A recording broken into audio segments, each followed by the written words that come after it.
Welcome to Blizzard Fire. We hope this video helps fire up your solution. In this video, I will explain how to make salmon in the oven. First, select high-quality salmon fillets, ideally about 1 inch thick for consistent results. Preheat your oven to 400 degrees Fahrenheit. This ensures the salmon cooks evenly from the start.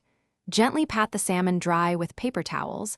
This simple step helps achieve a wonderfully crispy skin and better flavor absorption. Get ready for a delicious meal.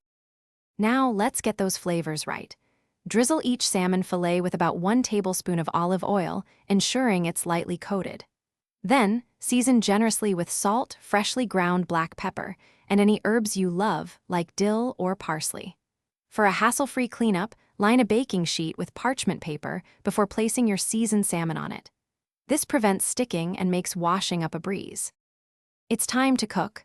Place your prepared salmon in the preheated oven. Bake for 12 to 15 minutes. The exact time depends on the thickness of your fillets. Thinner pieces will cook faster. For perfect doneness, the internal temperature should reach 145 degrees Fahrenheit. You'll know it's ready when the salmon flakes easily with a fork.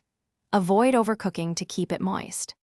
Once cooked, remove the salmon from the oven and let it rest for about 5 minutes. This allows the juices to redistribute, keeping your fish incredibly moist and flavorful. Garnish with fresh lemon wedges and a sprinkle of chopped herbs like parsley or chives for a bright finish. Serve your perfectly baked salmon immediately with your favorite side dishes. Enjoy your homemade, healthy meal. Thanks for watching. If you found this helpful, don't forget to like and subscribe.